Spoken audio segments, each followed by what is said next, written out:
going. Okay, and I'll hand over to Emma. Thank you, Emma. Thank you very much.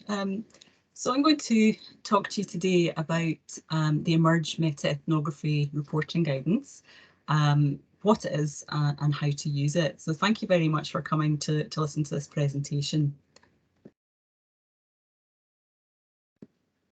So I led the eMERGe project, which ran from 2015 to 2017. It was a 2-year project, and it was funded by the UK's National Institute of Health Research.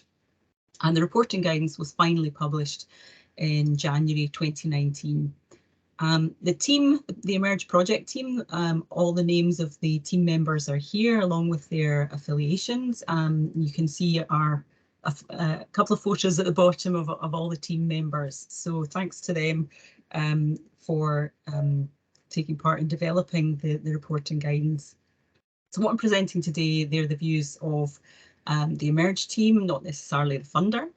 And the study was also supported by a large project advisory group consisting of academic researchers, professionals working in other types of organisations, and lay people, and that was including people from the United Kingdom as well as people from across the globe, so international participants. The academic experts were vital in contributing their expertise for different aspects of the project, but all of the advisors played a valuable role from inception of the project right till the very end. To the point that we had several members of our project advisory group who were co-authors on the reporting guidance, and you can see their names here. And I apologise if any affiliations are a bit out of date. I haven't double checked if those have changed since people took part in the developing the guidance, but you can see that the advisory group included George Noblet, who was we were very lucky to have as one of our project advisors. It also included one of our lay members of the advisory group, as well as the other academics that you can see named here. So thanks to them also. There were other PAG members who are not named here just because they were not co-authors on the guidance. They decided that people were given the option if they had contributed to the project to be co-authors, so not everybody is named here. So in terms of what I'm going to cover today, I'm going to talk about why and how we developed the reporting guidance, and a wee bit about how to use it with some illustrative extracts from the reporting guidance. I'm going to start with just telling you about how we developed the guidance. Starting with the rationale. So there's a cartoon here. It says we have two options, either an evidence-based treatment or an exciting, risky alternative. And the point I'm making here is really that the whole driver for the reporting guidance was to provide high quality evidence for health and social care decision making. So, evidence-based healthcare needs robust synthesized evidence, and high quality meta-ethnographies could and have contribute that kind of evidence for improving policy and practice. But why was the reporting guidance needed? Well, meta-ethnography at the time was, and possibly still is, the most often used methodology for qualitative evidence synthesis in health sciences. So it was very popular, and it's just increasing in popularity in terms of the numbers of published meta-ethnographies we're now seeing. But at the time we started the project, the quality of published meta-ethnographies varied quite greatly and was often poor. So that made it difficult to assess how trustworthy or credible the findings were. And that made it less likely that people would actually use the findings to influence policy and practice. Prior to the eMERGe project, there was no bespoke or tailored reporting guidance for meta-ethnography. There was a generic reporting guidance called the NTREC reporting guideline, which you may have heard of, which is for all sorts of different types of qualitative evidence syntheses, not not specifically meta-ethnography, but because it's generic, it didn't pay enough attention to reporting the complex synthesis processes that you have in meta-ethnography. We know that reporting guidelines can raise reporting quality. You look at PRISMA, and they could also improve the quality of the conduct of research, although that's not their main purpose. So we intended that the eMERGe reporting guidance will raise reporting standards of meta-ethnography, and that would make it more likely that qualitative evidence on people's experiences would be trusted and therefore used to influence health and social care decision making. So the guidance is focused on reporting. It's not a how to conduct, not a guide to how to conduct a meta-ethnography. So the guidance was published in January 2019, and it was published simultaneously in these 4 journals. So JAN, the Review of Education, Psycho-Oncology, and BMC, Medical Research Methodology. I've just given one reference there for ease of reading. So JAN was the lead journal. And if anyone's interested in the process of simultaneous co-publication, get in touch. But that's considered good practice when you're disseminating a reporting guideline to publish it across numerous journals at the same time. So we designed the study to follow good practice in developing a reporting guideline, which Moore and colleagues published in 2010. And we used a rigorous and systematic approach. So there are full details of the project design in our NIHR report, which is online. I'll give you the reference at the end, but there's a shorter version of the methods which accompanies the eMERGE reporting guidance. It's in an additional online file. So I'm going to show you the 4 stages of our project. It was a mixed method study, as well as the outputs of each stage. So the first stage was a systematic review of guidance, and we searched for and included 57, we ended up including 57 publications, which included Noblet and Hare's original 1988 text on meta-ethnography, critiques or overviews of meta-ethnography, methodological papers, reporting guidelines for qualitative evidence synthesis like the NTREC guideline, and we included grey literature because we needed to understand how to do a meta-ethnography in order to know what you should be reporting. So we're looking at both conduct, any guidance around both conduct and reporting of meta-ethnography. And from that first stage, we identified good practice principles, and we developed draft reporting standards, which covered all the 7 phases of meta-ethnography as Noblet and Hare described it. So we started off with 109 draft standards, and then we moved to stage 2 of the project, which actually had several components. So we carried out an audit of published meta-ethnographies. So we selected a sample of 40 published meta-ethnographies, and we audited them against our draft standards, which both helped us refine the standards, but also assess the reporting in those meta-ethnographies. We carried out a review of reporting in meta-ethnographies, which were chosen by or suggested by our expert advisors as either being a sort of seminal and important meta-ethnography or being a less well-reported meta-ethnography, so that we could contrast the 2. We also carried out semi-structured interviews with professionals who are not working in academia, but who use evidence to support their jobs, their practice. And we asked them about their reporting needs, and we gave them examples of different meta-ethnographies to help guide that, for them to comment on and tell us what they needed in terms of reporting. So from that, we were able to revise our initial draft standards, and we condensed them down into 53 reporting items. So those are initial reporting items, which we then took forward to stage 3 of the project, which was to agree the guidance content.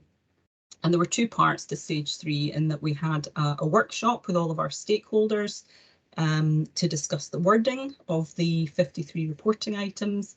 And we had 2 online Delphi consensus studies to actually agree which items should be included in the final guidance. So we took these 53 reporting items, and most of them have reached consensus in terms of people felt they should be included across both versions of the Delphi. So 46 out of 53 items people felt should be included in the reporting guideline. There were just 7 that didn't reach consensus and were not included in the reporting guideline. But we knew that 46 items is rather a lot to put in a table of reporting criteria, and it would make the guidance unwieldy and perhaps unusable. So we had to decide how to deal with that. And we did this in stage 4, where we further developed the guidance, and the eMERGe team worked closely with the project advisory group to create usable reporting criteria from these 46 items. And so we didn't want a checklist of 46 items. It would just be, unusable for people.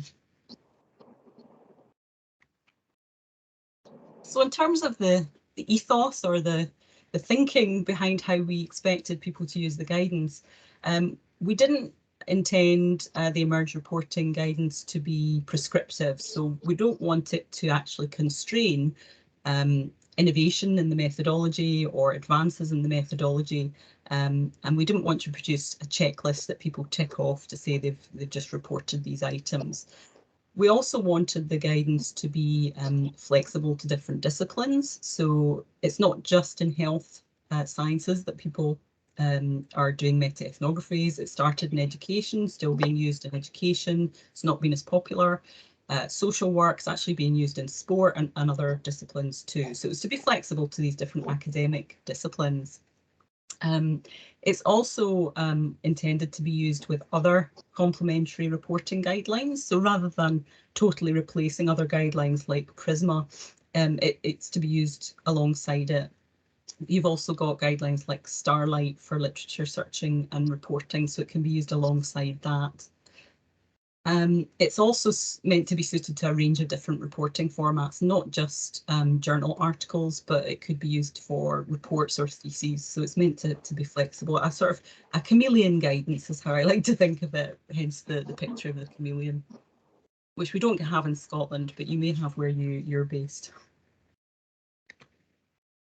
So in terms of our intended impact with the guidance, it was intended to have a potentially wide-reaching impact.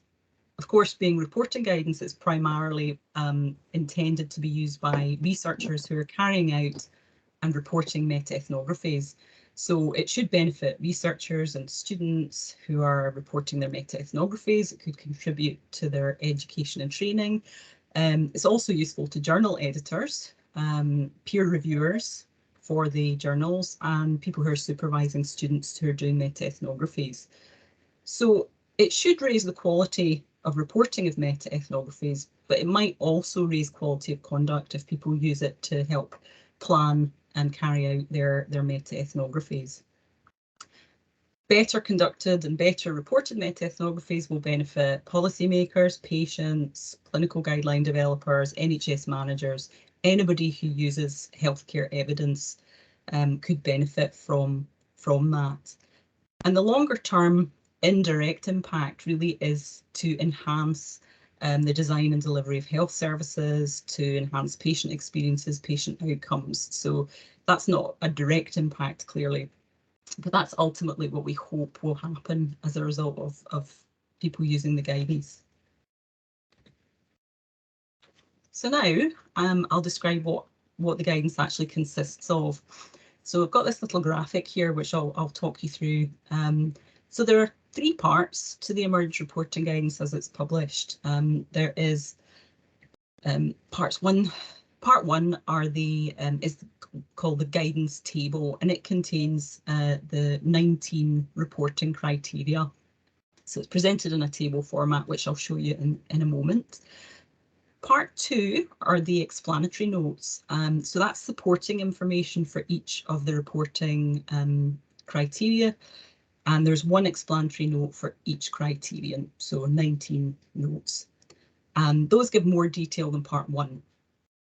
Then part 3 are what we call the extensions to the reporting criteria.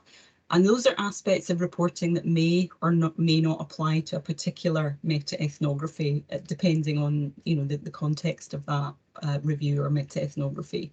So it's important that users are aware that there are 3 parts and that they refer to parts 1 and 2, and if appropriate, part 3 as well. So first, I'll show you an excerpt from part 1, which is the table, just to explain the format. You won't be able to read the text. Don't worry, you're not intended to read the text. It's just so you can see the layout. So this table appears in the published reporting guidance. And the idea is that this is a 1-page summary of the reporting criteria only. And we thought this was helpful for people using it as easy to refer to. So the structure is that you can see column 1 has a number in it, which you may or may not be able to read, which doesn't really matter, but that's your criterion number, and there are 19 of them. And then column 2 contains the criteria headings. So each criterion has a heading.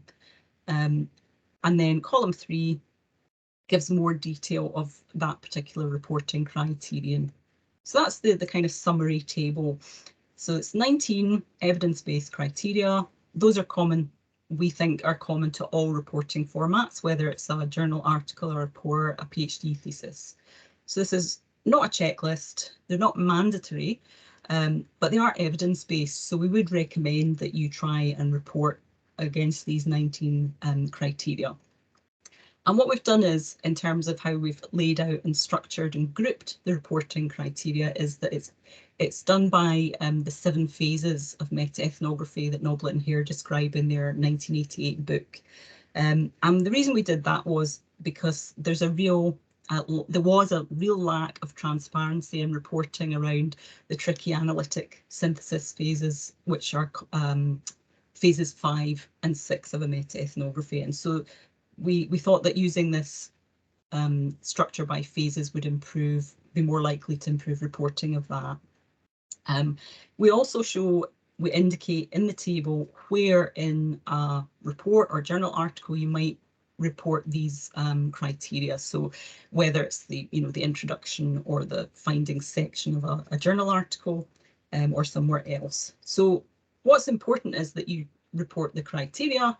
Where you report them is less important and will vary depending on the journal or the type of publication. So I'm going to move on now to just explain what's in part 2. So part 2 are the explanatory notes, which I mentioned before. So they give more detail than part 1, the table, and they tell you how to apply the 19 criteria. So one note for each criterion.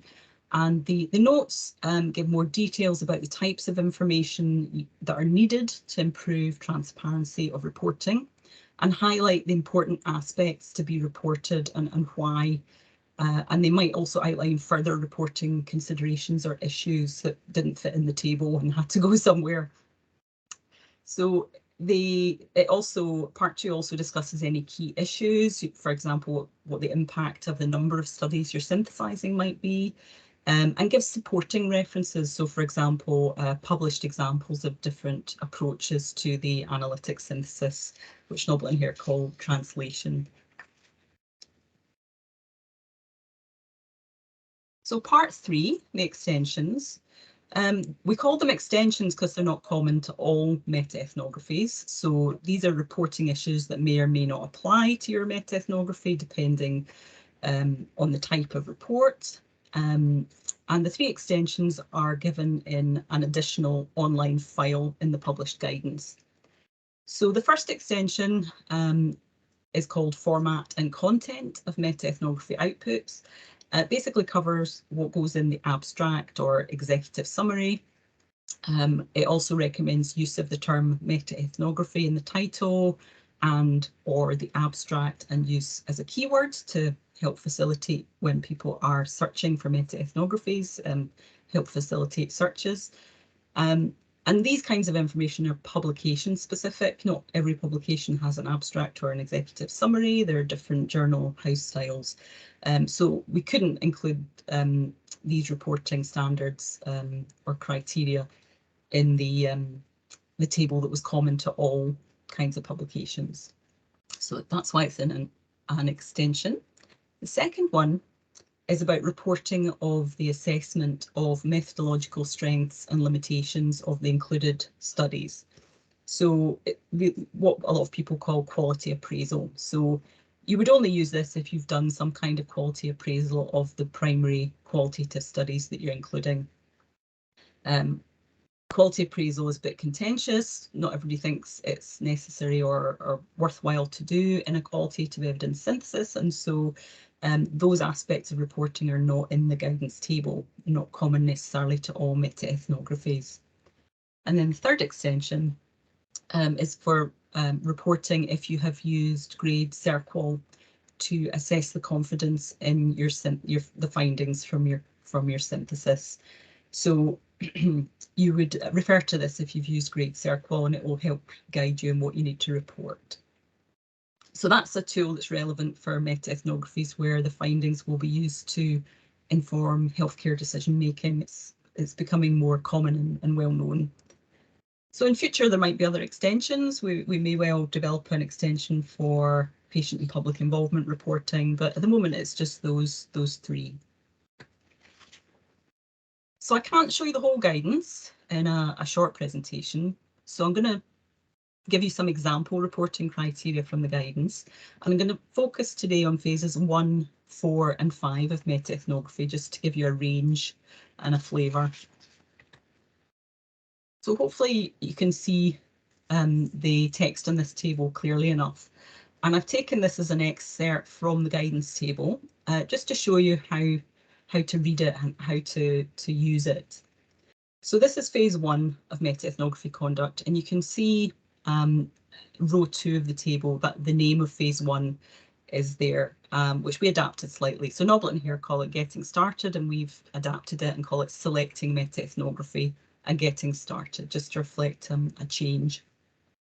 And you'll see that there are 4 reporting criteria. In column 1, you can see numbers 1 to 4. So there's 4 reporting criteria here for phase 1. And in row 3, we indicate where you might or would probably report these 4 criteria, which would probably be in the introduction, say, to a report or journal article, but not necessarily. So, excuse me.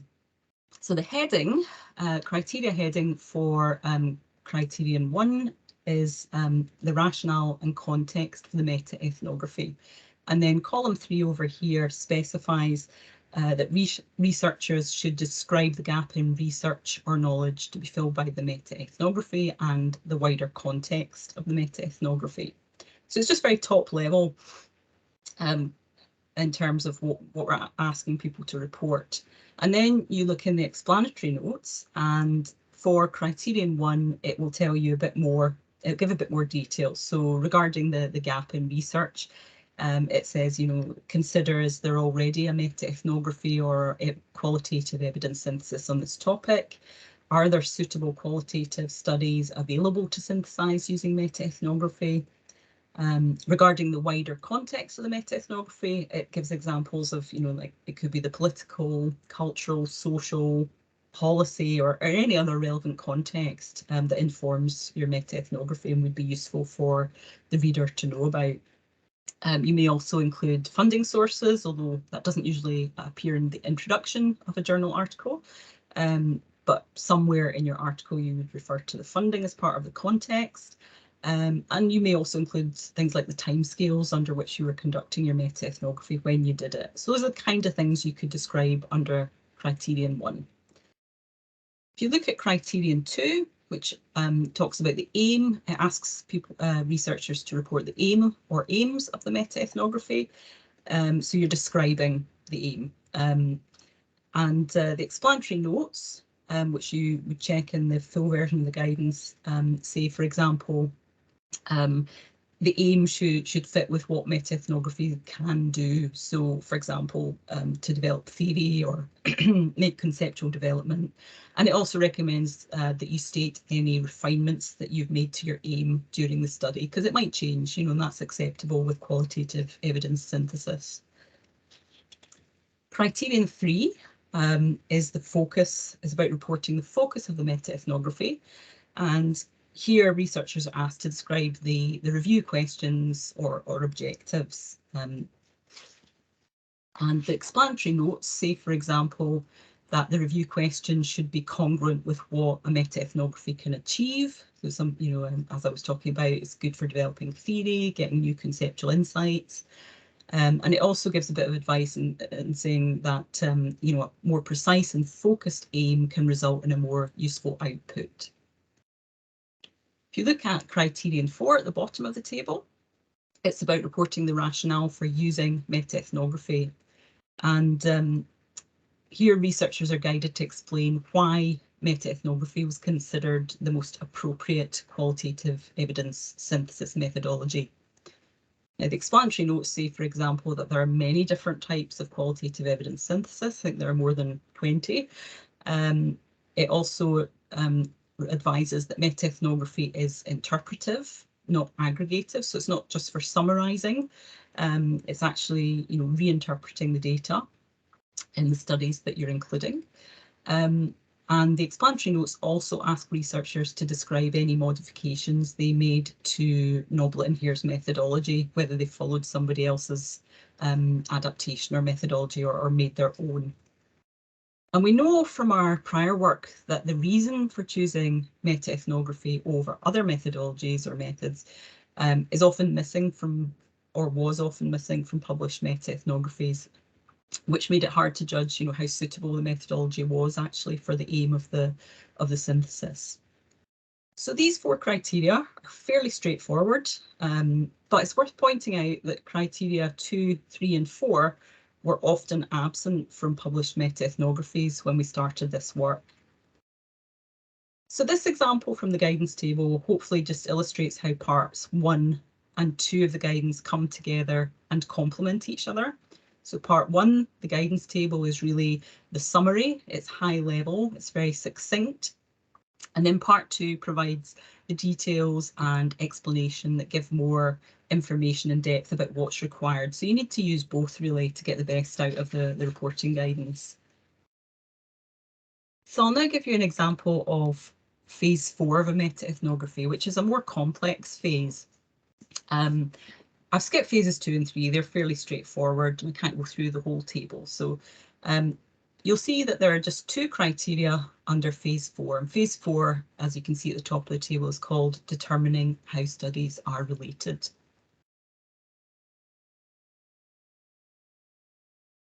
So in row 3, you can see that it says methods, and it's just indicating that this could be where you would report, in which section of a journal article or a report you might report criterion 11. Excuse me. And if you look in the row down here above the second row up from the bottom, it says findings. You would probably be reporting criterion 12 in the findings section of a publication. So it's just a rough guide, it's not mandatory. So if you look first at criterion 11, it asks researchers to describe the process for determining how studies are related.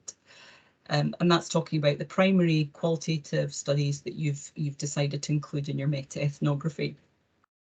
So it recommends that researchers describe their methods and processes in terms of which aspects they compared and how they compared them. So the methods and processes will be specific to your particular meta-ethnography. And the explanatory notes give examples of the wide variety of methods there are for comparing studies. And it gives lots more detail on what sorts of aspects that you could compare. So for example, the notes suggest that you could compare the studies in terms of the study aims, the study context, where they were conducted, the type of studies, might be ethnographies, might be interview studies. You could compare the theoretical approaches of the studies. You might be looking at specifically at the participant characteristics of the different studies, and the study focuses, what kind of health or social issue it's looking at. And you're likely also to be looking at comparing in some way the findings in terms of whether they're kind of similar, dissimilar about different aspects of the topic that you're interested in. So in terms of how the studies were compared, that's referring to the methods and process of comparison. So did you use a summary table? Did you use visual diagrams and maps? So it's just asking for transparency in what you did and how you did it. So if you look now at criterion 12, this refers to the outcome of relating studies and asks researchers to describe how the studies were in fact related to one another. And this is not often reported in meta-ethnographies that are published. So the explanatory notes suggest that, for example, you tell us how the studies relate to each other and how they relate to the review question.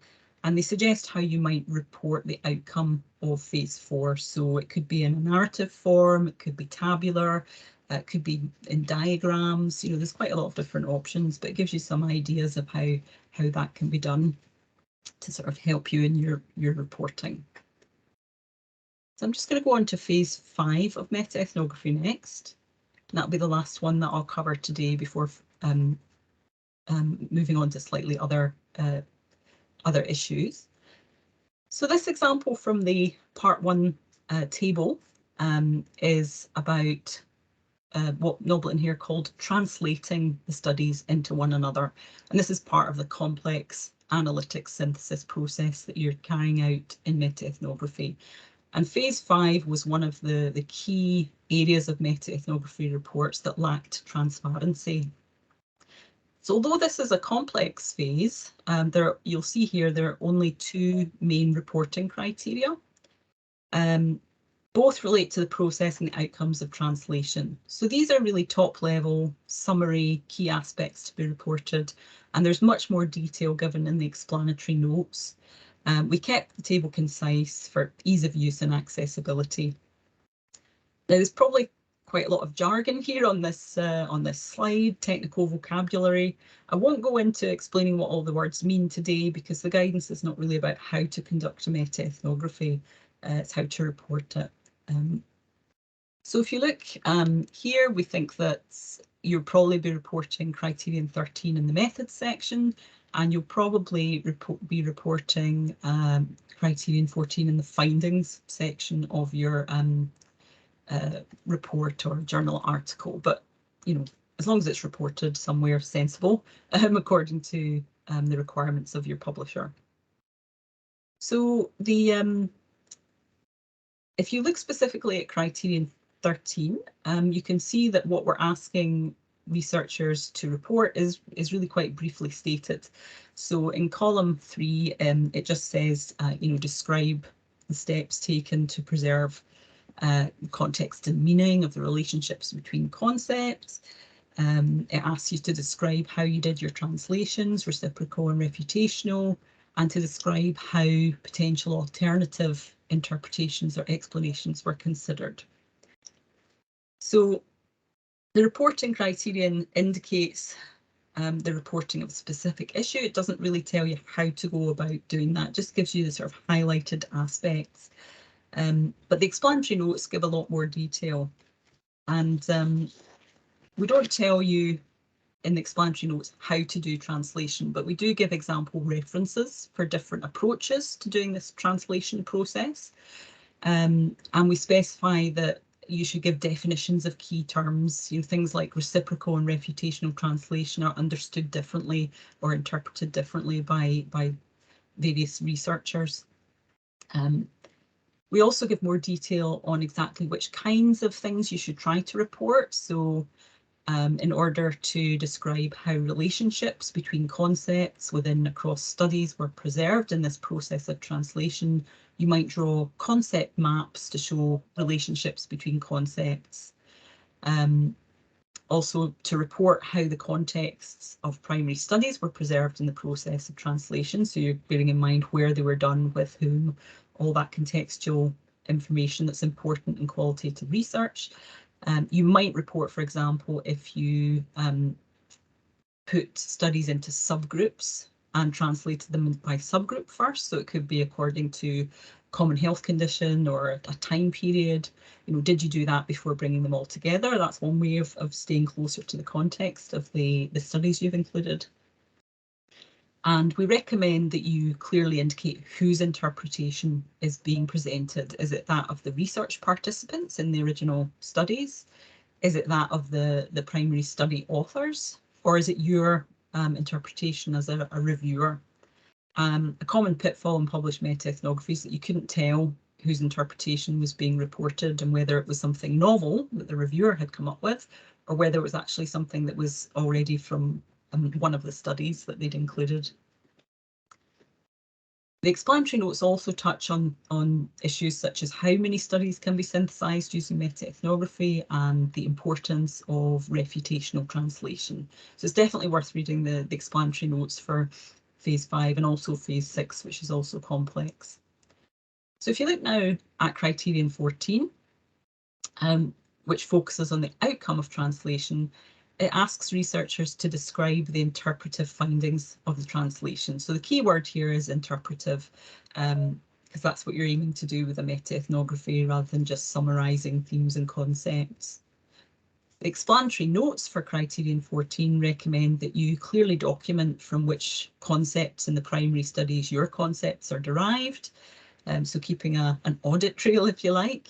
And it's very much about clarity, showing where your interpretations came from, how they're different from those in the primary studies that you synthesised, because you're trying to, with meta-ethnography and any synthesis, you're trying to create a bigger picture than was present in any of the single studies. Come up with something novel and insightful, if it's possible with the data that you have.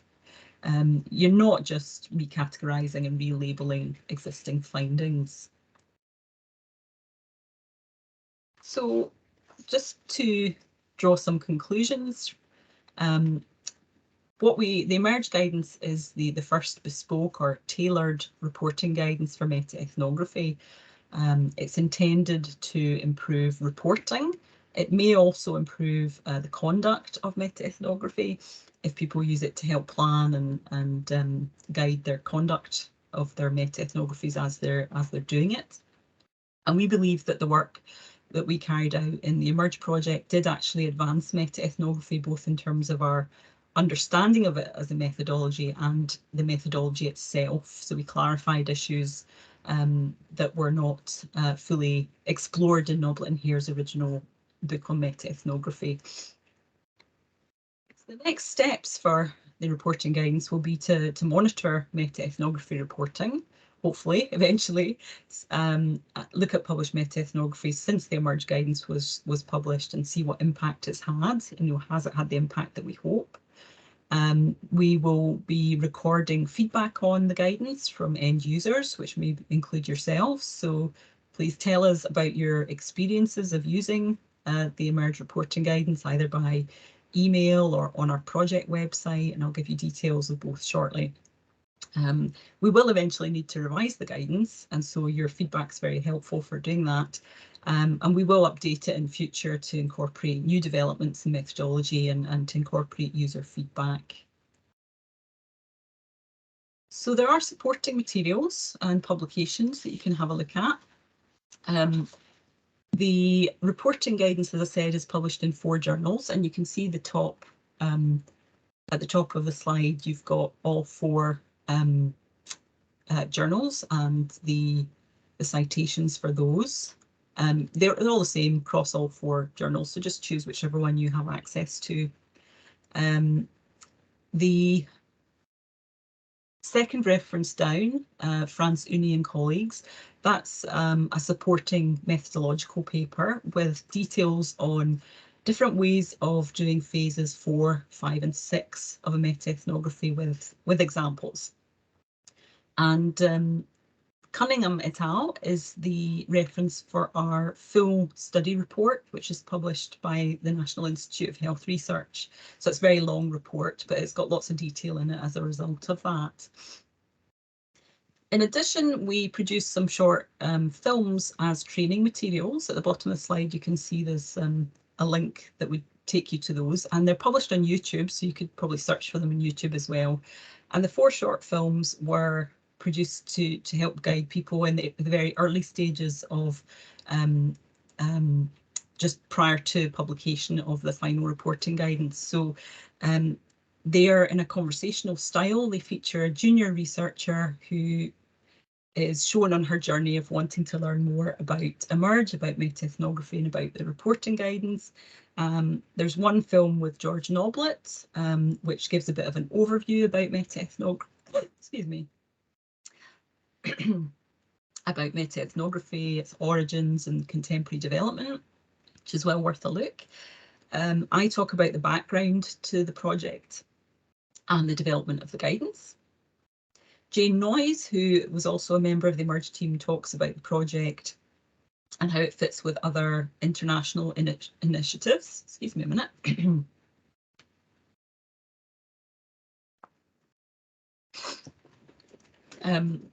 Yes, how it fits with other international initiatives like Grade CERQUAL. And she also talks about how journal editors and peer reviewers for journals could use the reporting guidance. And then there's a final film with Nicola Ring, who is another member of the eMERGE project team. And she's talking a bit more about the reporting guidance and how you can use it, although that video predates the final publication of the guidance, so it might be slightly out of date.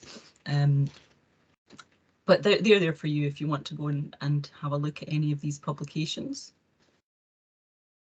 Just have a few thank yous to say before we have time for questions. So thanks to our funder, the NIHR, Professor George Noblet, who generously gave of his time and his ideas to support the project. Our fantastic project advisory group who stuck with us from start to finish, which included also an independent chairperson, Sheena Blair, and also the eMERGE project team whose photo is there at the bottom of the slide. So my contact details are here. You're very welcome to contact me by email. I have a Twitter account, which I use sporadically. And we also have a Twitter account for the eMERGE guidance, which I also look after. There is a JISC mail list for meta-ethnography, which is an academic mailing list. So please feel free to join that list. You don't have to be working in academia to join it. That's where you could share comments, insights, questions, references about meta-ethnography. And we also have a project website, the emergeproject.org website, and I post news items there, any new publications. All of the existing project publications are also on the project website. So there's a few different ways to kind of keep in touch with what's happening, or to give feedback and comments if you're using the guidance and want to make any suggestions, which would be welcome. So I'm going to stop and take any questions, and Amir has kindly offered to collate any questions that have come through on the chat. I'll just stop sharing my slides. Thank you very much, Emma, for that informative webinar. I don't see any questions coming through in the chat currently, but if anyone would like to ask questions, please feel free to unmute.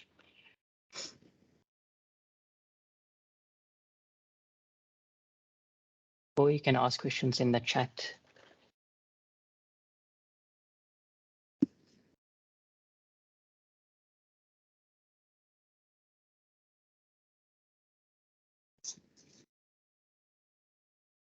Is there a hand up? There is Tamara asking a question. And okay, Tamara, are you able to unmute? Yeah, I can now. And hi, thanks so much, Emma, for this interesting presentation and the process. I'm still wrapping my head around it, and I probably have a very silly question, which is, so one of the factors you showed was about, you said kind of the translation I guess from the original text to the meta part. And is that the common term? Is it called the translation? Is it not called interpretation or analysis? Or I just wondered whether, translation we know in the context of knowledge translation, but I've never thought of it in the context of kind of synthesizing translation. So I just wondered where that term came from, and I'm sorry, others probably have much smarter questions than that. No, not at all. No, it's a good question because it is an unusual use of the word translation. It comes from Noble and Hare's original book on meta-ethnography. They talk about the translation of meaning. So it's not like language, a translation from French to English or anything like that. It's about understanding the meaning in the primary studies.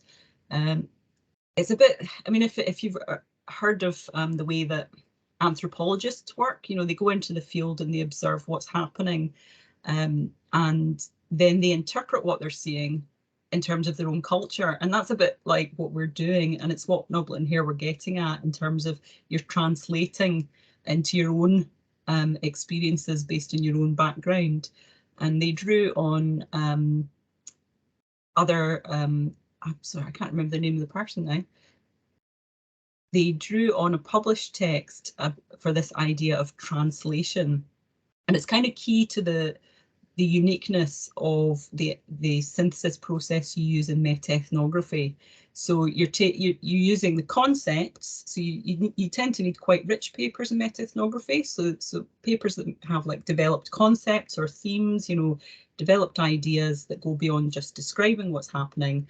And you're examining closely the meaning of these concepts and comparing them in a systematic way to see if the meaning is similar across studies and to try and come to a bigger meaning. So the translation is part of the jargon of meta-ethnography, and it's sometimes hard for people to understand what was meant by translation, because Noble and Hare's book isn't really a how-to, like a step-by-step how to do meta-ethnography guide. It's much more exploring ideas and what they call as kind of one way of synthesizing studies. I don't know if that helps with your question there. Thanks so much.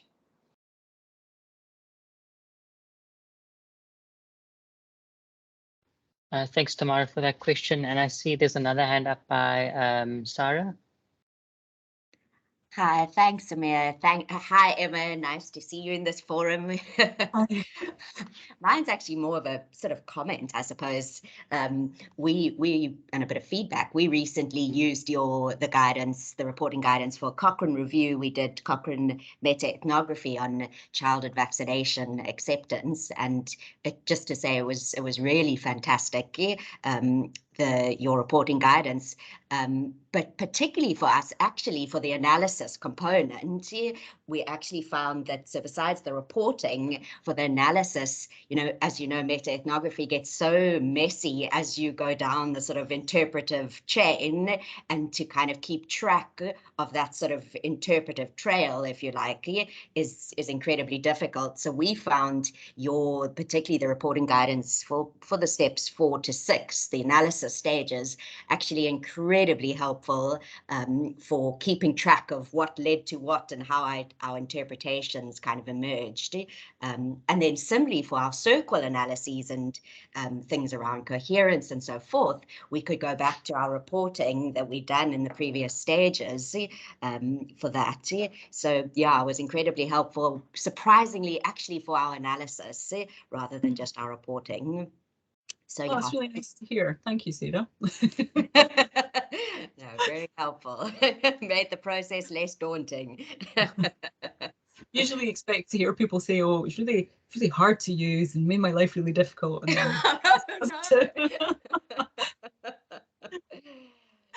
we found it, and I think also particularly in a Cochrane context where there really has to be quite a lot of transparency and rigor around the kind of reporting of how you got to where you got. So I think it helped us a lot too. Thank you very much.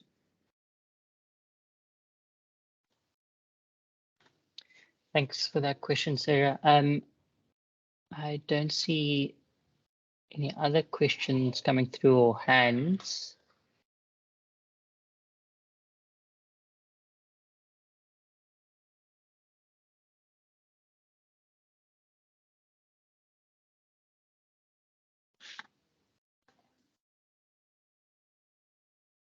Just But I going mean, if to see.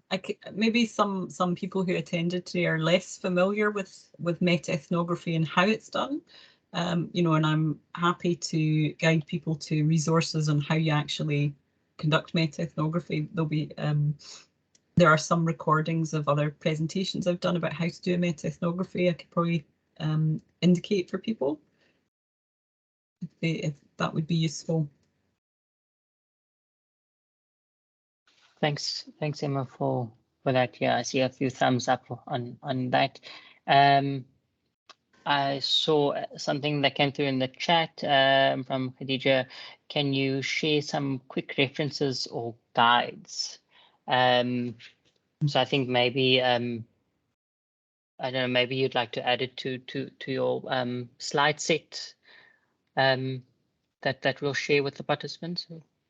So in terms of quick references or guides to how to do meta-ethnography? So that was a question by Khadija. Maybe Khadija, would you like to unmute and elaborate?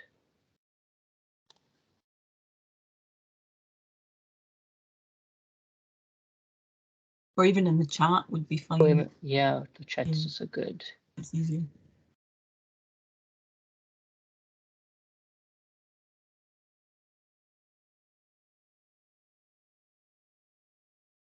So, I mean, the references I gave on the slide are, there's a methodological reference, France Uni and colleagues, 2019. Yeah, so the person's clarified how we would get started engaging with this method.